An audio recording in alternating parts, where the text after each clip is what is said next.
E hoje temos mais um Decoding para entender o inglês falado de forma espontânea. Mas dessa vez é uma Special Edition. Uma edição especial com a minha maior diva de todos. Ninguém menos do que Gal Gadot. Ou, como ela deve ser conhecida pela maioria, a Mulher Maravilha. Ai, que emoção!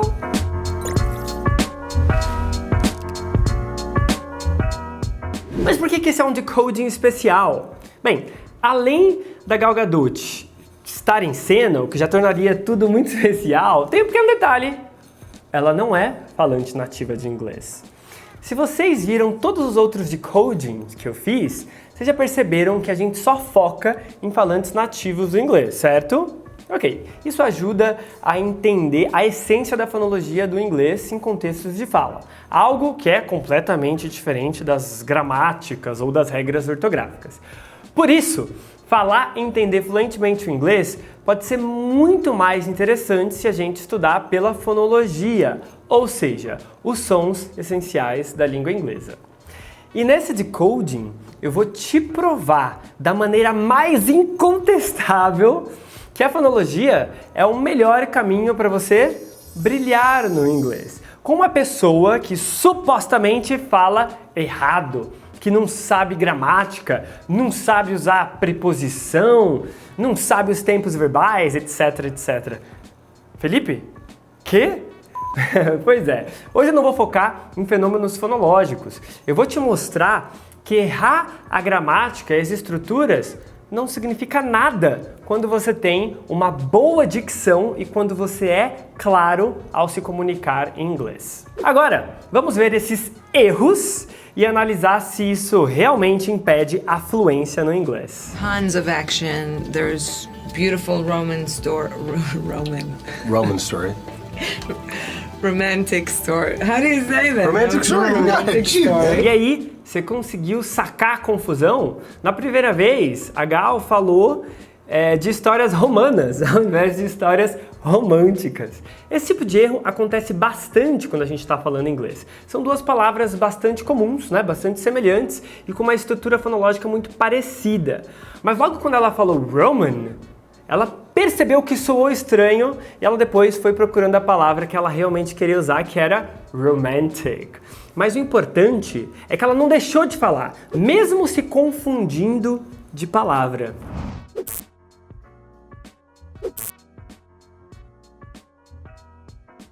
Tons of action. There's beautiful Roman story.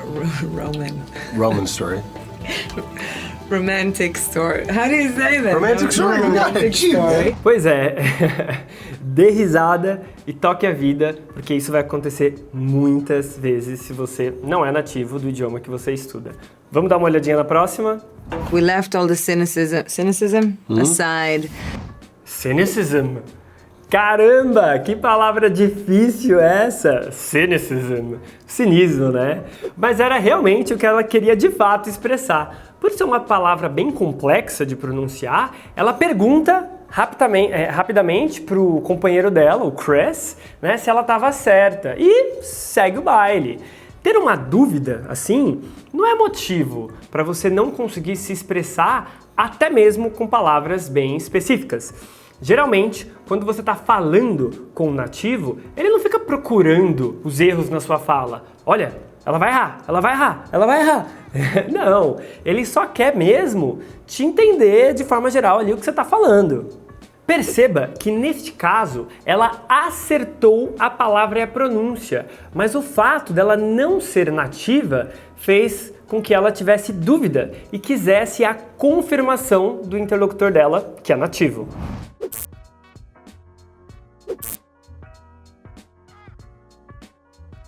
We left all the cynicism aside. Bora para a próxima cena?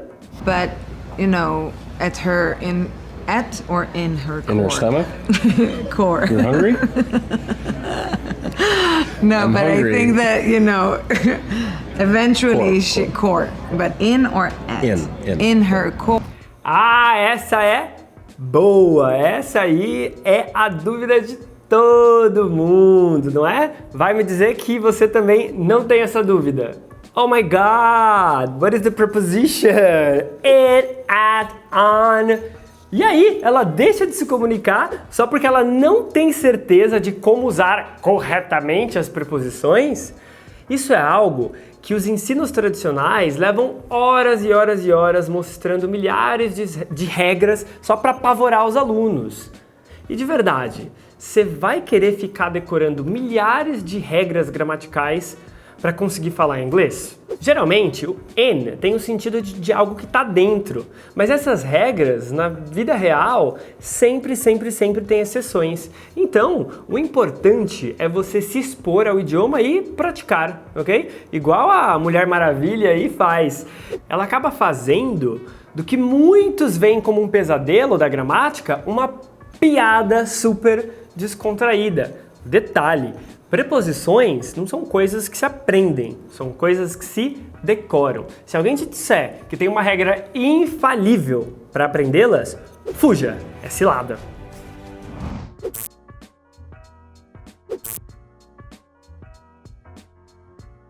But, you know, at or in her core? In her stomach?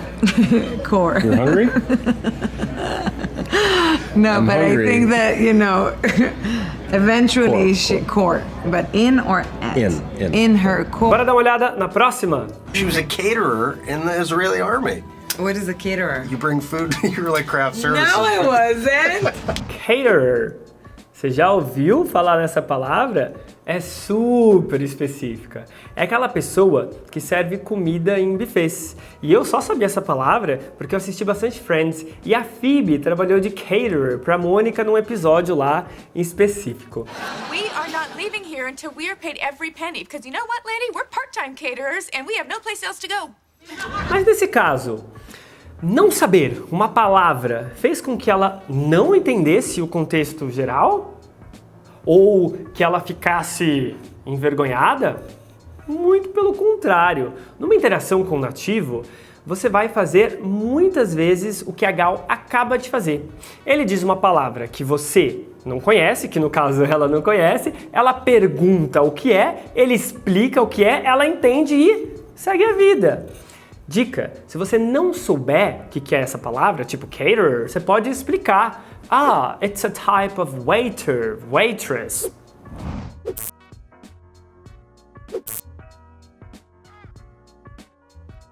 She was a caterer in the Israeli army. What is a caterer? You bring food, you're like craft services. No, I wasn't. Next. And the Themyscirian part was shot in Italy, which was amazing and beautiful and tasty. And E aí, deu para perceber o que ela disse? Que a Itália é saborosa para comer. O uso do tasty, teoricamente, é para comida. Mas nesse caso, ficou até poético e engraçado. Você já imaginou que um erro de gramática pode chegar até a ser positivo?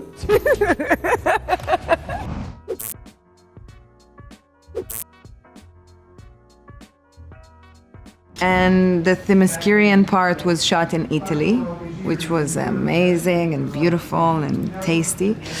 And Próximo.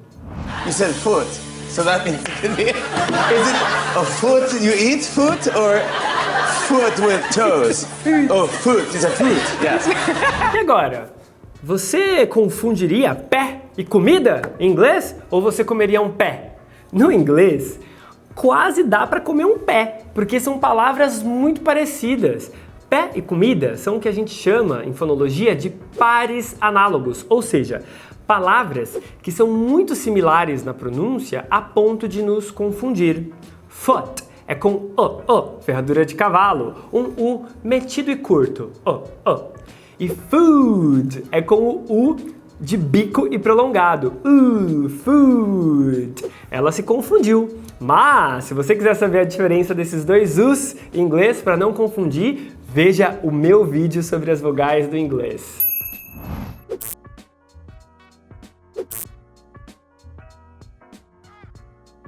You said foot, so that means is it a foot you eat foot or foot with toes?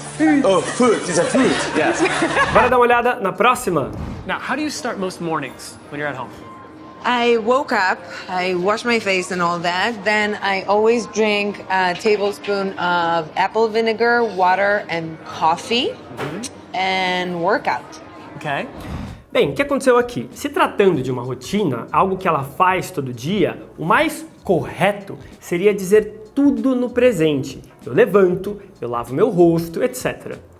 Mas ela estava misturando e dizendo no passado.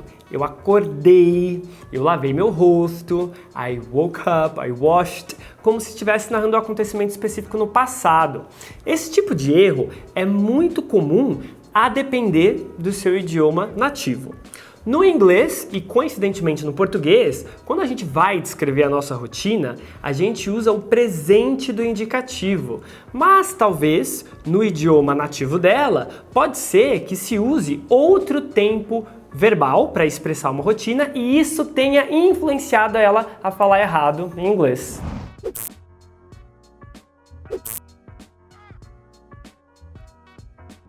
Now, how do you start most mornings when you're at home?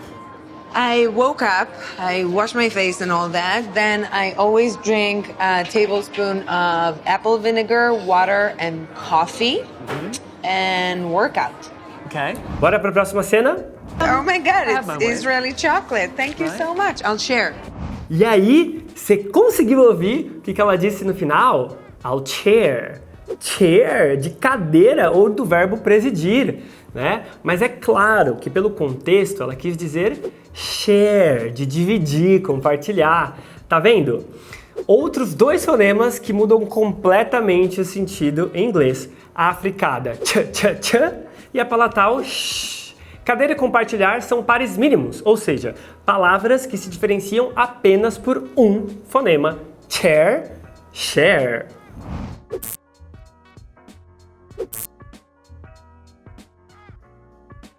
Oh my God, have my it's way. Israeli chocolate. Thank you so much. I'll share. Next.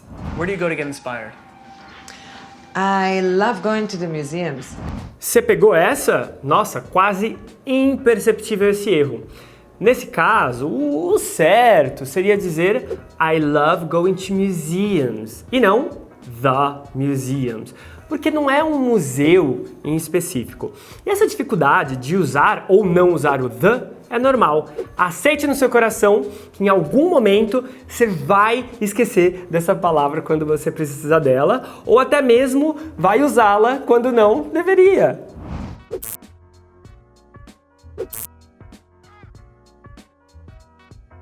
Where do you go to get inspired? I love going to the museums. Vamos dar uma olhadinha na próxima? And who liked who first? He would say I liked him first, but I rather say he likes me first. And when did you know that you wanted to marry him? He actually told me on our second date that he's gonna propose in 2 years. And he did. E agora? Você pegou? Dois errinhos aqui. Primeiro é que em vez dela dizer I liked, ela diz I likes. E o segundo, teoricamente, como foi um evento específico que aconteceu no passado, ela deveria ter usado o verbo no passado simples. He liked me first. Ou seja, ele gostou de mim primeiro. Mas é claro, gente, é claro que pelo contexto é completamente compreensível. E depois, basicamente a mesma coisa, né? Ela diz assim, he actually told me. E depois, no futuro, he's gonna. Mas pela gramática, teria que ser he would propose. Uma vez que era uma especulação do que aconteceu no passado. Mas, de novo, por acaso ela não consegue se expressar perfeitamente no que ela quer dizer? E o que aconteceu nesse evento narrado em específico? Claro que não! A gente compreende perfeitamente tudo, apesar dos errinhos.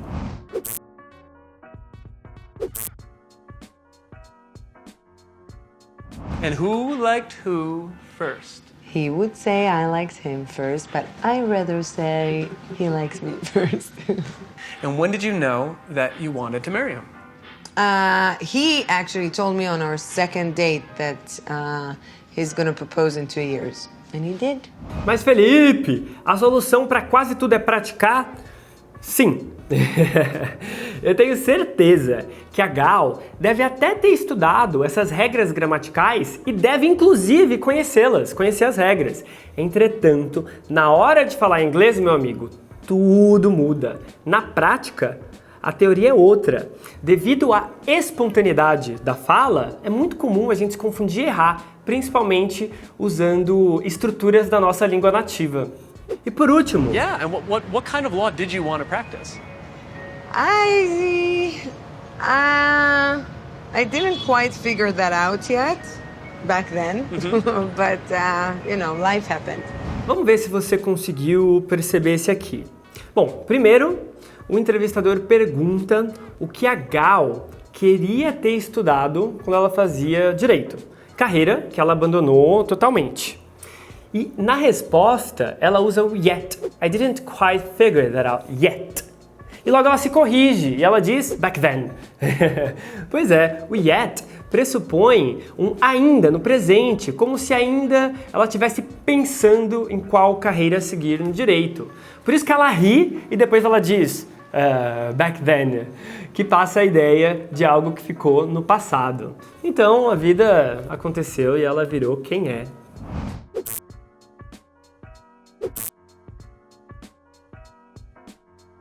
Yeah, and what kind of law did you want to practice? I didn't quite figure that out yet back then, but life happened. E aí, depois de todos esses erros da Mulher Maravilha, você teria coragem de me dizer que a Gal Gadot fala mal inglês? Que ela não consegue se comunicar? Duvido! Ela tem uma dicção e uma desenvoltura pra lá de fluente. Claro que ser atriz ajuda. Mas você já pensou se ela ficasse desmotivada com cada erro que ela cometia quando estava aprendendo inglês ou nessas entrevistas? Se ela tivesse medo de se expor ao idioma e errar as conjugações, ela não seria nunca a Mulher Maravilha.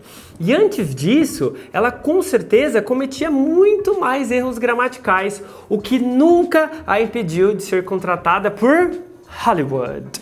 Por isso, esse vídeo é pra você que tem pesadelos e travas, que não dorme direito pensando que vai falar inglês errado, que fica se pressionando aí para usar o tempo verbal totalmente certo, que fica com vergonha se não conseguir usar algum vocabulário em específico, que tem dúvidas sobre preposição. Todas essas regrinhas chatas de gramática só te atrapalham na hora de se expressar em inglês, porque na vida real não dá para dar pause ou ir consultar ali um dicionário na hora da comunicação. A fala é espontânea. Assim, como todos esses erros não impediram a Gal Gadot de ser contratada para fazer um filme que está entre as 10 maiores bilheterias de 2017, você não deveria deixar nenhum tipo de medo de erro te travar na hora de falar inglês. Faça como a Gal Gadot ao falar inglês. Erre, sorria e, sobretudo, comunique-se.